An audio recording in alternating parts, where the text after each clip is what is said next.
អញ្ចឹងគឺនៅពេលដែលយើងចុចសញ្ញាបូកគឺមាន field name បាទ field date និង field description បាទអញ្ចឹងនៅពេលដែលយើងបញ្ចូលទិន្នន័យបាទខ្ញុំឧទាហរណ៍ថាសម្ភារៈសិក្សាអញ្ចឹងចុះ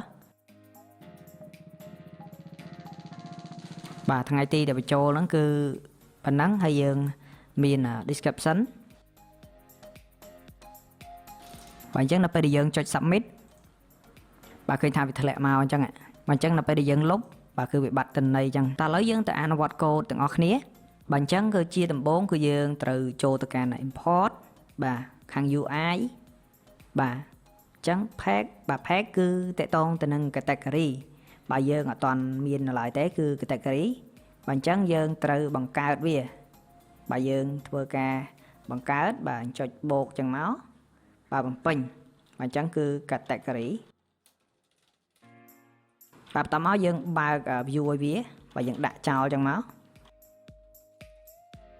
បាទបន្តមកយើងធ្វើការ save បាទបន្តមកយើង add router ព្រោះ router យើងអត់តាមបន្ថែម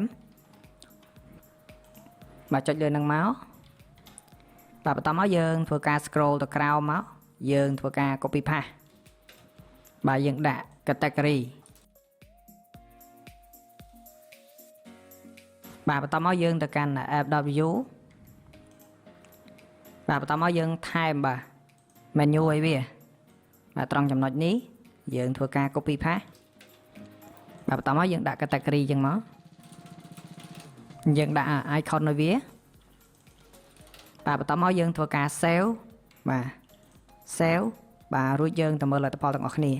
បាទឃើញថាវាដំណើរការហើយបាទឥឡូវយើងទៅកាន់កូដដើម្បីទៅសេប្រសេសបាទឲ្យដូចទៅនឹង customer របស់យើងអញ្ចឹងដែរបាទអញ្ចឹងយើងបិទចោលអញ្ចឹងទៅនេះអញ្ចឹងយើងទៅមើល process តកតងទៅនឹង customer បាទយើងចុចលើវាអញ្ចឹងមកបាទតមកយើង copy ទិន្នន័យបាទទាំងអស់ហ្នឹងបាទយកទៅផាសក្នុង category របស់យើងបាទនេះយើងលុបចោលដែរទៅបាទយើងធ្វើការផាសហើយបាទបន្តមកយើងបង្កើត component ដូចទៅនឹង customer ដែរបាទអញ្ចឹងយើងបង្កើត component មួយទៀតមកបាទ component ហ្នឹងហើយយើងបង្កើត component មួយទៀតតកតងទៅនឹង table បាទបន្តមកយើងធ្វើការ copy បាទទិន្នន័យពី customer នេះទាំង form បាទទាំង table បាទឥឡូវយើង copy form នេះបាទយកទៅផាសក្នុង category form បាទកន្លែង table ដូចគ្នា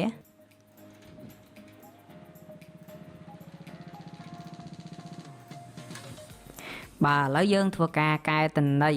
នៅលើ category បាទអញ្ចឹងយើងធ្វើការហៅប្រើបាទត្រង់ចំណុចនេះបាទអញ្ចឹងយើងទី1គឺ form អញ្ចឹងយើងយក category form របស់យើងវិញ category form ត្រង់ចំណុចនេះគឺ category table ត្រង់នេះក៏ដូចគ្នាដែរយើងអាចចុច shift បាទ control shift L បាទដើម្បីកែម្ដងទាំងអស់បាទអានេះដូចគ្នាដែរបាទបន្តមកខាងលើបាទខាងលើនេះគឺយើងដាក់ category table បាទក្នុងនេះគឺ category វិញបាទជាទិន្នន័យជា plural បាទខាងលើទៀតបាទអស់ហើយគឺកន្លែងទិន្នន័យបាទកន្លែងនេះគឺយើងដាក់ category ដែរអញ្ចឹងទិន្នន័យក្នុង block នេះក៏យើងដូរដែរ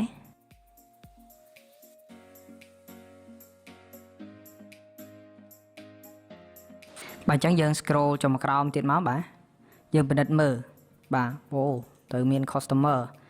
បាទអញ្ចឹងមាន customer នេះគឺយើងត្រូវកែបាទដាក់ category វិញបាទអញ្ចឹងយើងធ្វើការដើម្បី click លើវាមកបន្តមក control បាទ shift SL បាទបន្ទាប់មកយើងចាប់ផ្ដើមកែត្រង់ចំណុចនេះបាទអញ្ចឹងគឺយើង update តែប្រមាណទេ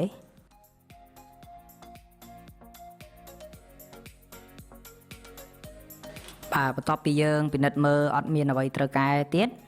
បាទអញ្ចឹងគឺយើងទៅកាន់ block category form វិញម្ដង អញ្ចឹងយើងពិនិត្យមើល form របស់យើងបាទ form របស់យើងត្រូវកែប្រែ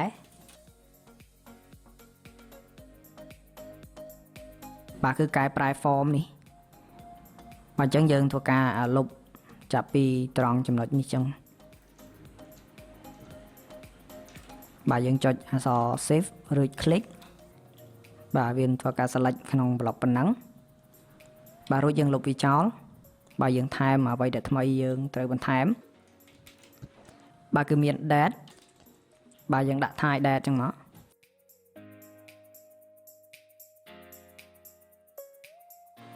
បាទក្នុង block នេះយើងដាក់ date បាទបន្ទាប់ពីយើងធ្វើការពិនិត្យបាទមើលលើមើលក្រោមរួចបាទអត់មានអ្វីត្រូវបន្ថែមយើងទៅពិនិត្យបន្ថែមត្រង់ចំណុច category table បាទអញ្ចឹងយើងត្រូវរមើលបាទអ្វីដែលយើងត្រូវបន្ថែមបាទអញ្ចឹងយើង scroll ទៅកាន់ឡើងលើមកអញ្ចឹងគឺត្រង់ចំណុចនេះបាទអញ្ចឹងយើងលុបមក block នេះចោលទៅ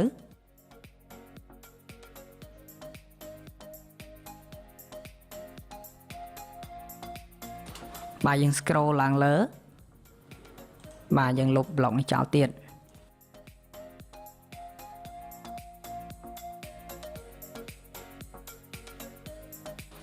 បាទយើងធ្វើការ save បាទ save គ្រប់ pack បាទយើងអាចចុចត្រង់ចំណុចនេះដើម្បី save ម្ដងទាំងអស់ក៏បានដែរបាទចុច file ចឹងមកយើងអូសចូលមកក្រោមមកយកពាក្យ save all ឬក៏ control ks បាទបន្ទាប់មកយើងទៅមើលលទ្ធផលទាំងអស់គ្នាបាទអញ្ចឹងយើងធ្វើការតេស្តបាទអញ្ចឹងពេលដែលយើងចុចប៊ូតុងបូកបាទអូខេអញ្ចឹងប៊ូតុង submit យើងត្រូវកែសារ៉េធ្វើម៉េចឲ្យធ្លាក់មកនៅនេះវាមើលទៅឃើញស្អាតឬមួយក៏យើងសារ៉េវានៅកណ្ដាលក៏បានដែរបាទអញ្ចឹងយើងសាកបញ្ចូលតន័យសាកមើល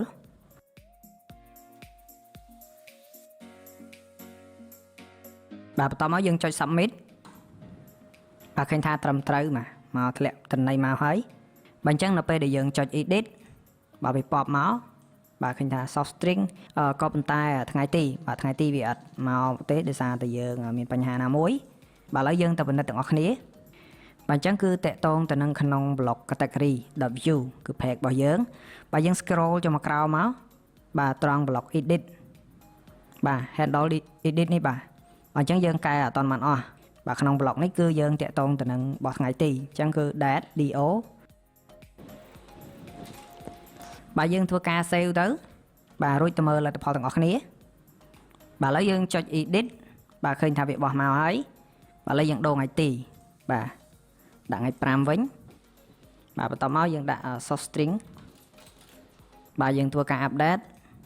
បាទឃើញថាត្រឹមត្រូវតើឥឡូវយើងទៅកែប៊ូតុង submit របស់យើងបាទអញ្ចឹងយើង scroll ទៅរកប៊ូតុង submit របស់យើងបាទគឺត្រង់នេះបាទអញ្ចឹងយើងអូសបាទ column មួយនេះទៅខាងលើវាបាទពេលអូសទៅដល់លើហើយយើងដាក់នេះឲ្យវាមក center ឬក៏ left មកបាទអញ្ចឹងគឺតិចបាទអញ្ចឹងខ្ញុំចង់ឲ្យវានៅកណ្ដាលដាក់តិច center មកបាទអញ្ចឹងគឺវានៅកណ្ដាលហើយបាទយើងធ្វើការ save បាទរួចទៅមើលលទ្ធផលទាំងអស់គ្នាបាទនេះឃើញថាវាមកកណ្ដាលហើយអញ្ចឹងបើសិនបើអ្នកទាំងអស់គ្នាចង់ឲ្យវាមកខាងឆ្វេងនេះអញ្ចឹងយើងប្រើវិធីសាស្ត្រ create row ផ្សេងពីនេះទៀតបាទសរុបសេចក្តីមកវិញយើងបានដឹងពីរបៀបក្នុងការ design page category បាទដែលមានភាពងាយស្រួលបាទលឿននិងឆាប់រហ័សបាទវីដេអូនេះសូមចប់ត្រឹមតែប៉ុណ្ណេះ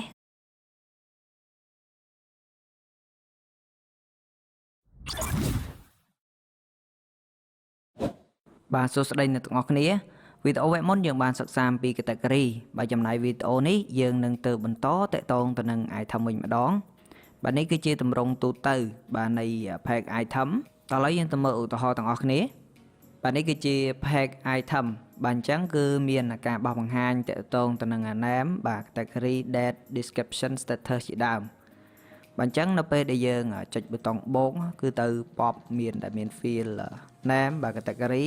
បាទ select ប្រភេទទំនិញបាទប្រភេទទំនិញមានដូចជាសម្ភារៈសិក្សាបាទថ្ងៃទីដែលបញ្ចូលនៅមុខទំនិញហ្នឹងអញ្ចឹងខ្ញុំឧទាហរណ៍ទៅលើសម្ភារៈសិក្សាបាទសិភៅ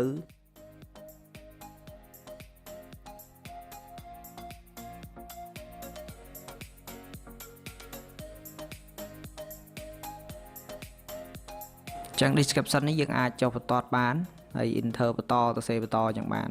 ធ្លាក់មកចឹងបាន Bạn chẳng là bây giờយើងចុច submit បាទឃើញថាធ្លាក់មកដូចនេះបាទអញ្ចឹង process វាក៏មិនខុសពី category និង customer និង user ដែរបាទគឺមានប៊ូតុង delete បាទនិង edit តោះឥឡូវយើងទៅអនុវត្តកូដទាំងអស់គ្នាបាទចូលមកដល់ block code គឺយើងត្រូវពិនិត្យមើលទៅក្នុង UI បាទចូល import ចូល UI បាទយើងអាចពិនិត្យមើលនៅលើ router របស់យើងបាទ router របស់យើងគឺ item មានហើយហើយមួយទៀតគឺយើងពិនិត្យមើលទៅលើ pack បើ pack អត់តាន់មានទេយើងបង្កើត pack បន្ទាប់មកយើងទៅបង្កើត router បាទបើនៅក្នុង app.view របស់យើងបើយើងអត់តាន់មានតាក់ទងទៅនឹង item នៅឡើយទេអញ្ចឹងយើងធ្វើការ copy path ត្រង់ចំណុចនេះមកបាទរួចធ្វើការកែ menu អញ្ចឹងគឺ item អញ្ចឹងបន្ទាប់មកយើង save បាទរួចទៅមើលលទ្ធផលទាំងអស់គ្នាបាទអញ្ចឹងគឺនេះគឺជាលទ្ធផលបាទឥឡូវយើងធ្វើការសរសេរបាទតាក់ទងទៅនឹង process ដូចតទៅបាទអញ្ចឹងយើងខ្វែង app.view នេះចោលទៅបាទអញ្ចឹងយើងយកលំនាំតាម category បាទអញ្ចឹងយើងអាចធ្វើការ copy បាទ copy path ណាបាទកូដពី category នេះបាទ control A control C បាទធ្វើការ copy មក path បាទនៅក្នុង app.view control V មកបាទបន្តមកយើងទៅបង្កើតបាទ component របស់ item វិញម្ដងមកជាង new មក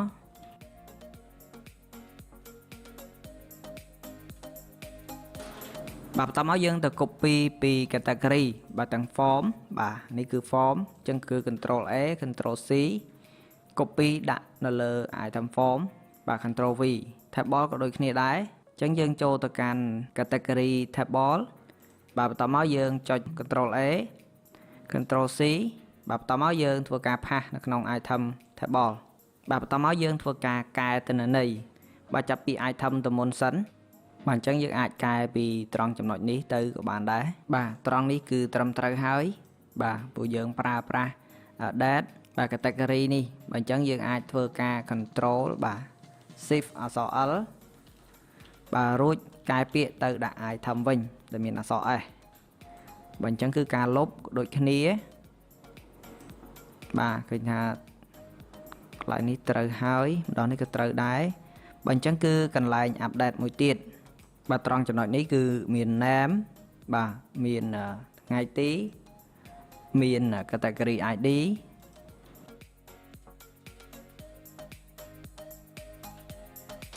មាន category name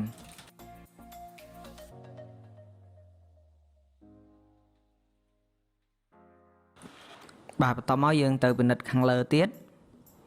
បាទត្រង់ទិន្នន័យ sample របស់ item នេះក៏យើងត្រូវ update ដែរបាទអញ្ចឹង name គឺយើងដាក់ឧទាហរណ៍ថាខ្ញុំដាក់ Coca អញ្ចឹងចុះអញ្ចឹងប្រភេទជា Coca ថ្ងៃទី description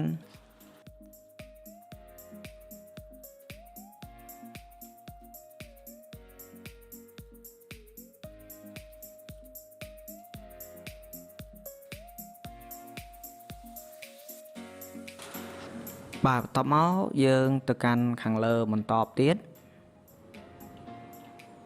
បាទគឺត្រង់ចំណុចនេះបាទអញ្ចឹងយើងធ្វើការកែរួមតែម្ដងទៅត្រង់ចំណុចនេះក៏ដូចគ្នាដែរបាទ control shift L បាទយើង scroll ទៅខាងលើ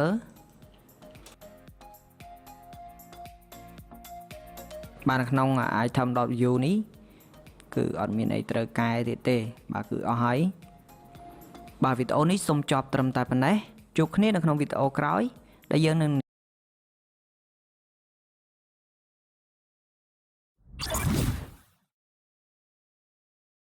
បាទសួស្តីអ្នកទាំងអស់គ្នា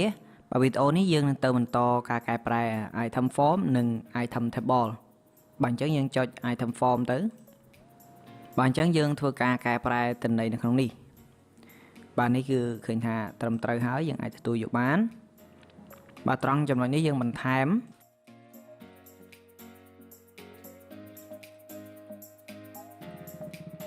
បាទបន្តមកយើង scroll ឡើងលើបាទរួចធ្វើការកែប្រែទៅលើ form បាទ description date ក៏យើងមានបាទ name បាទអញ្ចឹងគឺយើងថែមតាក់ទងទៅនឹង category បាទអញ្ចឹងយើងធ្វើការ copy path ត្រង់ចំណុចនេះបាទអញ្ចឹងគឺ category បន្ទាប់ពី name អញ្ចឹងយើងដាក់ category ID ព្រោះយើងចាប់យក ID ទៅប្រើ và khả năng nàyយើងដាក់ category មកបាទវាជា select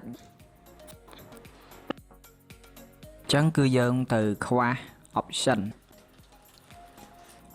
យើងមាន category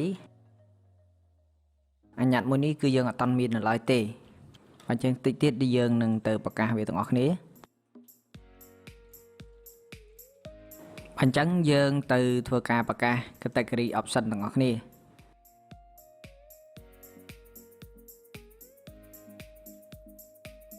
បាទអញ្ចឹងគឺយើងឲ្យវាទៅទេ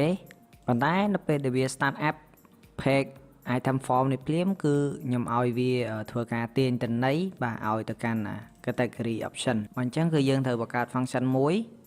បាទឈ្មោះថា get category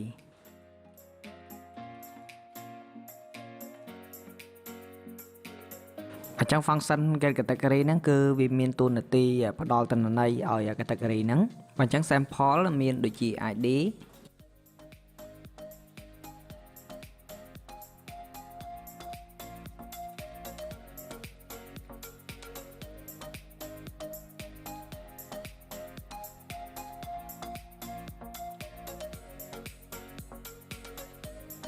បាទបន្តមកយើងធ្វើការ mount បាទ mount គឺយើងហៅវាប្រើអញ្ចឹងពេលដែលវាចាប់ផ្ដើមភ្លាមគឺយើងហៅ get category ប្រើអញ្ចឹងពេលដែលទិន្នន័យមាននៅក្នុង category option ហើយយើងទៅកាន់ category option វិញបាទដើម្បីធ្វើការបន្តបាទអញ្ចឹងយើងដឹងហើយថាយើងទាញយក ID បាទអញ្ចឹងគឺ option value គឺយើងយក ID បន្តមក option label បាទត្រង់ចំណុចនេះ option value យើងចាប់យក ID បាទ option label គឺយើងបង្ហាញ name បាទឥឡូវយើងបង្ហាញបណ្ដោះអាសន្នបាទឥឡូវយើងធ្វើការ save បាទ save បាទ save ទៀតបាទរួចយើងទៅមើលលទ្ធផលត្រង់ចំណុច item form សិនបាទអញ្ចឹងយើងទៅមើល form របស់យើងដំណើរការត្រូវដែរអត់ពេលចុចមកគឺយើងមាន itemបាទឃើញថាដំណើរការអញ្ចឹងពេល select ទៅគឺវាចាប់យក name យកមកបង្ហាញយើងថា food នេះបាទអញ្ចឹងយើងនៅមួយទៀតតកតងទៅនឹង status បាទអញ្ចឹងយើងទៅបន្តបាទអញ្ចឹងយើង scroll ចុះមកក្រោមមកបាទអញ្ចឹង status វានៅបន្ទាប់ពី description copy paste បាទបន្តមកយើងធ្វើការកែបាទត្រង់ចំណុចនេះបាទ field set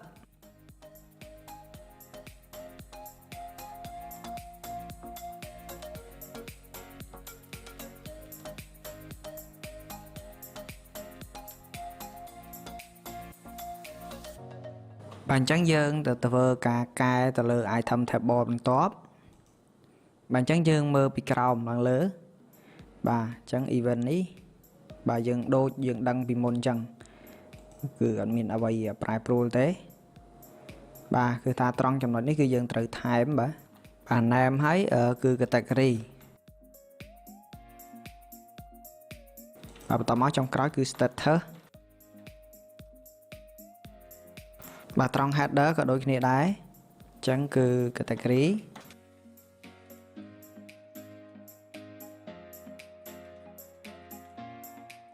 បាទបន្តមកយើងធ្វើការ save បាទរួចទៅមើលលទ្ធផលទាំងអស់គ្នាបាទអញ្ចឹងនេះគឺជាលទ្ធផលបាទឃើញថាបង្ហាញគឺត្រឹមត្រូវហើយអញ្ចឹងដល់ពេលដែលយើងចុចបូកបាទដើម្បីបន្ថែមទិន្នន័យបាទអញ្ចឹងចំណុចមួយទៀតបាទដែលយើងត្រូវកែបាទគឺតកតងទៅនឹងថ្ងៃទីបាទថ្ងៃទីនេះយើងចង់ឲ្យ load ថ្ងៃហ្នឹងតែម្ដងបាទអញ្ចឹងតើយើងត្រូវធ្វើដូចម្ដេចបាទយើងចូលមកកាន់ item form បាទយើងធ្វើការកែត្រង់ចំណុចថ្ងៃនេះបាទអញ្ចឹងយើងចាប់រក current date តាមរយៈ moment បាទយើងសរសេរ moment រួច enter បាទវានឹងធ្វើការ import មកដោយខ្លួនឯងបាទអញ្ចឹងបន្ទាប់មកយើងធ្វើការ format វាអញ្ចឹង new date បាទគឺ new date នេះមានថាយើងចាប់យកថ្ងៃនេះតែម្ដង dot format បាទតមក format តាមទម្រង់ដែលយើងចង់បានបាទអញ្ចឹង format ទម្រង់ថ្ងៃទីហ្នឹងគឺយើងបាទអញ្ចឹងយើងធ្វើការ save បាទរួចទៅមើលលទ្ធផលទាំងអស់គ្នាបាទអញ្ចឹងដល់ពេលដែលយើងចុចបន្ថែម បាទអញ្ចឹងវាចាប់យក current date បាទអញ្ចឹងយើងសាកបញ្ចូលទិន្នន័យបាទអញ្ចឹងដល់ពេលដែលយើង submit បាទអញ្ចឹងវា category គឺអត់មកបង្ហាញទេដោយសារដល់ពេលដែលយើង insert គឺអត់បានរុញ category ណាមកទេតោះឥឡូវយើងទៅកែចំណុចនឹងទាំងអស់គ្នាបាទអញ្ចឹងយើង scroll ចុះមកក្រោមមកបើត្រង់កន្លែងដែល submit បាទគឺមានបញ្ហាត្រង់ចំណុចហ្នឹងអញ្ចឹងយើងត្រូវស្វែងរកបាទស្វែងរក category name ពីក្នុង category option បាទរួចធ្វើការ push name ហ្នឹងចូលទៅជាមួយនឹង form នេះដែរបាទអញ្ចឹងខ្ញុំសូមធ្វើការដូចតទៅបាទអញ្ចឹងយើងដឹងហើយថាយើងបាន select category បាទដើម្បីយក category ID យើងបានតែ category ID ទេអញ្ចឹងយើងស្វែងរកបាទតាមរយៈ index បាទដោយ category option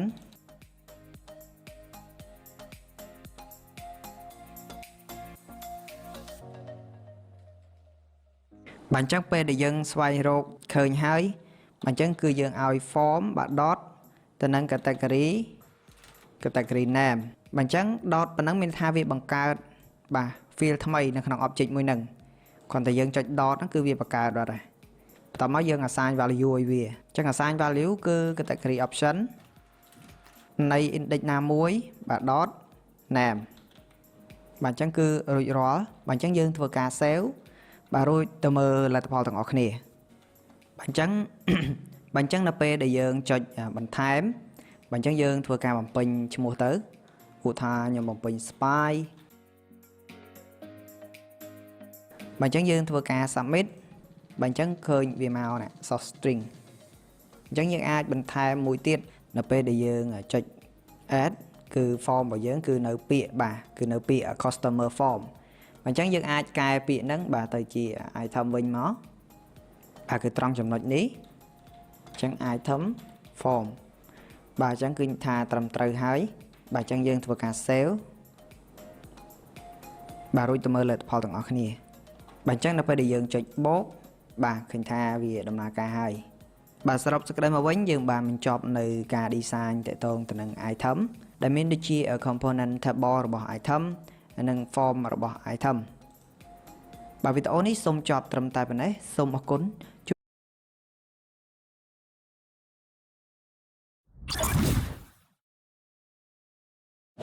បាទសួស្តីអ្នកទាំងអស់គ្នាវីដេអូវគ្គមុនយើងបាន design តាក់ទងទៅនឹង page item បាទចំណែកវីដេអូនេះគឺយើងនឹងទៅសិក្សានិង design ទៅលើ page supplier វិញម្ដងបាទនេះគឺជា interface របស់ page supplier តោះឥឡូវយើងទៅមើលឧទាហរណ៍ទាំងអស់គ្នាបាទនេះគឺជាទម្រង់ page supplier បាទអញ្ចឹងពេលដែលយើងចូលមកដំបូងបាទគឺវាចេញទម្រង់បង្ហាញជាលក្ខណៈ table បែបនេះបាទគឺមានឈ្មោះ company បាទ owner name លេខទូរស័ព្ទអាសយដ្ឋាន status ហើយមានប៊ូតុងលុបហើយនឹងធ្វើការកែប្រែបាទអញ្ចឹងខ្ញុំឧទាហរណ៍ថាខ្ញុំបន្ថែមបាទតំណែងបាទអញ្ចឹងលេខទូរស័ព្ទបាទអញ្ចឹងយើងធ្វើការចុច submit បាទអញ្ចឹងវាចេញទម្រង់ដូចនេះបាទអញ្ចឹងនៅពេលដែលយើងចុច edit បាទវា pop មកវិញបាទអញ្ចឹងយើងអាចធ្វើការកែប្រែបានបាទយើងចុច update ទៅតោះឥឡូវយើងទៅអនុវត្តកូដទាំងអស់គ្នាបាទអញ្ចឹងពេលដែលយើងចូលមកដំបូងបាទយើងចូលទៅកាន់ import បាទ UI បាទបន្ទាប់មកយើងធ្វើការចូលទៅកាន់ page បាទអញ្ចឹងគឺថា supplier អត់បានបង្កើតនៅឡើយទេអញ្ចឹងយើងធ្វើការបង្កើតបាទ page supplier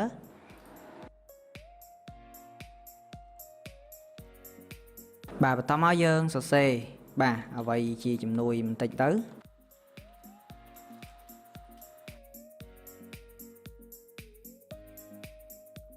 បាទបន្តមកយើងធ្វើការ save បាទរួចយើងចូលទៅកាន់ route បាទ router បើយើង add router ជាមុនសិន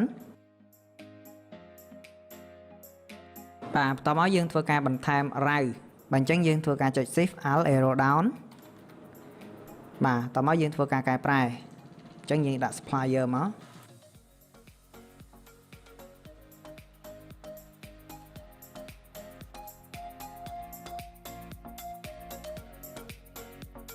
បាទបន្តមកយើងទៅកាន់ app.view របស់យើងបាទអញ្ចឹងយើងធ្វើការ copy paste ត្រង់ចំណុចនេះបាទរួចយើងធ្វើការកែប្រែ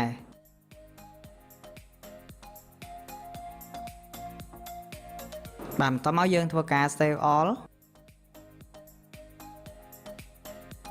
បាទបន្តមកយើងទៅមើលលទ្ធផលទាំងអស់គ្នាបាទលទ្ធផលឃើញថាយើងបាន config router រួចហើយ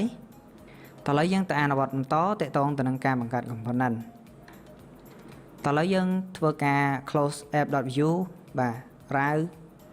បាទ supplier នេះគឺយើងទុកនៅនឹងហើយបាទអញ្ចឹងយើងធ្វើការចម្លងបាទចេញពី customer បាទគឺស្តៀងគ្នាទេបាទអញ្ចឹងយើងធ្វើការ copy បាទបន្តមកផាសត្រង់នេះបាទបន្តមកយើងទៅបង្កើត component នៅត្រង់ចំណុចនេះបាទអញ្ចឹងយើងអាច mouse ស្ដាំលើវាបាទយកពាក្យ new file បាទបន្តមកយើងដាក់ឈ្មោះ component របស់យើងអញ្ចឹងបង្កើត component មួយទៀត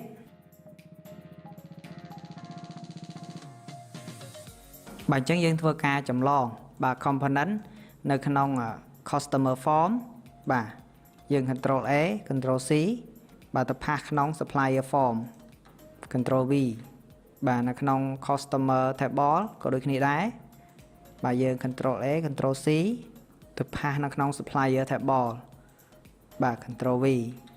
បាទរួចយើងទៅ config បាទនៅក្នុង pack របស់យើងគឺ supplier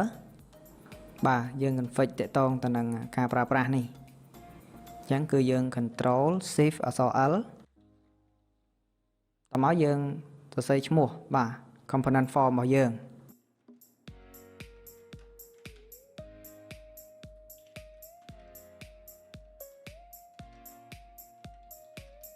បាទបន្តមកយើង scroll ឡើងលើតាក់ទងនឹងការហៅប្រើ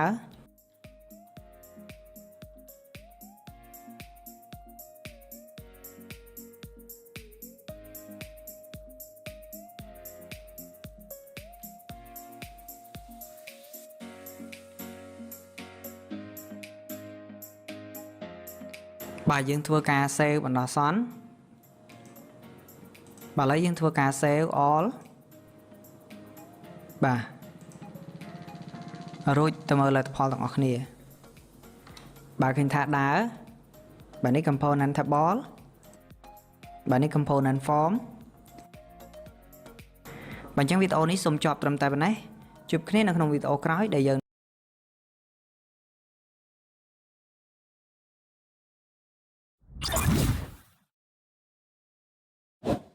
បាទសួស្តីអ្នកទាំងអស់គ្នា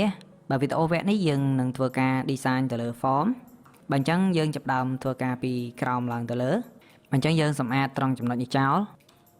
បាទព្រោះយើងអត់ប្រើ date ទៀតទេបាទអញ្ចឹងយើង scroll ឡើងលើមកអញ្ចឹងយើងលុបត្រង់ចំណុចនេះ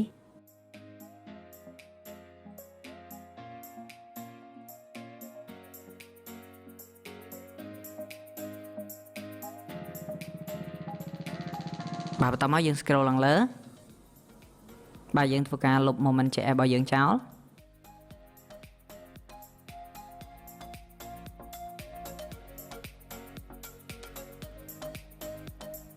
បាទ date of birth ក៏យើងលុបចោលដែរ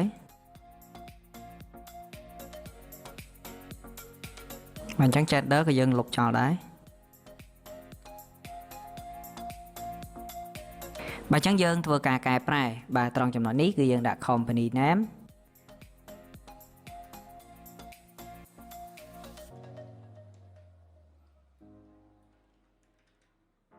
បាទយើងត្រង់ចំណុចនេះគឺយើងដាក់ owner name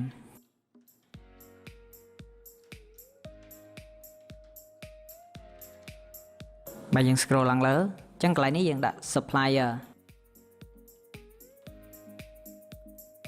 បាទបន្ទាប់មកយើងទៅមើលលទ្ធផលទាំងអស់គ្នាបាទអញ្ចឹងនៅពេលដែលយើងចុចបូកបាទឃើញថា form ដំណើរការត្រឹមត្រូវ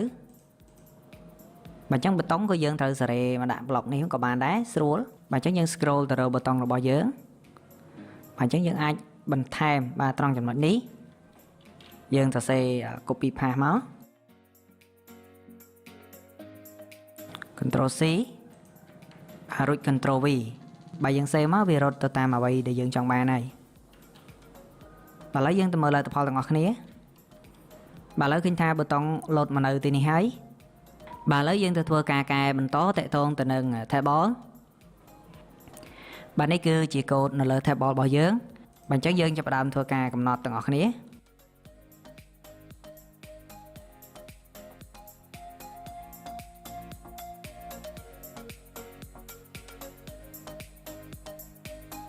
បាទត្រង់ចំណុចនេះគឺយើងធ្វើការកែប្រែដែរ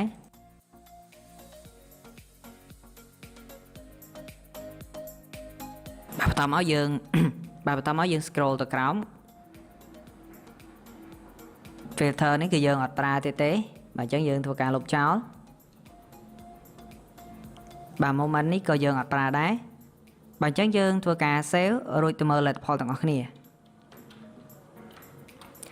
បាទឃើញថាត្រង់ចំណុចនេះគឺ company name និង owner name អត់ចេញដោយសារតែនៅលើ page បាទ supplier យើងអត់តានកែទិន្នន័យនៅឡើយទេតើឥឡូវយើងទៅធ្វើការកែទិន្នន័យទាំងអស់គ្នាបាទអញ្ចឹងយើងកែទិន្នន័យត្រង់ចំណុចនេះ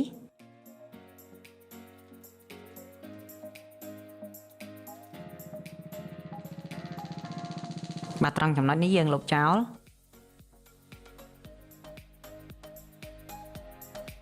បាទបន្តមកតេតងទៅនឹងឈ្មោះបាទ customer នេះគឺយើងត្រូវការកែទាំងអស់អញ្ចឹងយើង control shift អក្សរ L បាទរួចយើងធ្វើការកែប្រែបាទបន្តមកយើង scroll ចុះមកក្រោមទៀតមកបាទត្រង់ចំណុចនេះគឺយើងធ្វើការ update ទៅលើ company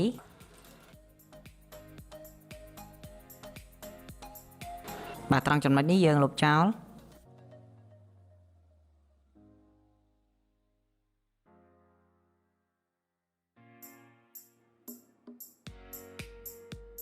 បាទត្រង់ចំណុចនេះក៏យើងលុបចោលដែរបាទបន្តមកយើងធ្វើការ save រួចទៅមើលលទ្ធផលទាំងអស់គ្នាបាទលទ្ធផលយើងឃើញថាត្រឹមត្រូវបាទឥឡូវយើងធ្វើការ insert ទិន្នន័យបន្ថែម